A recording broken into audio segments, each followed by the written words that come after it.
No battery lasts forever, and that includes the one in your key fob. But fortunately, replacing it is easier than you think.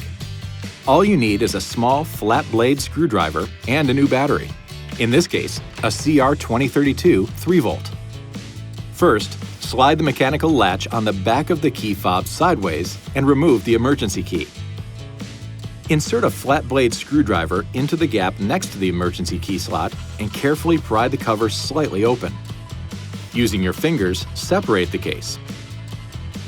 Then use the screwdriver to pry out the old battery. Insert a new battery with the positive pole facing down. Put the case back together and snap it shut. Now, just reinsert the emergency key and you should be all set. This video is not intended to take the place of your owner's manual. For complete details and other important safety information, please see your owner's information.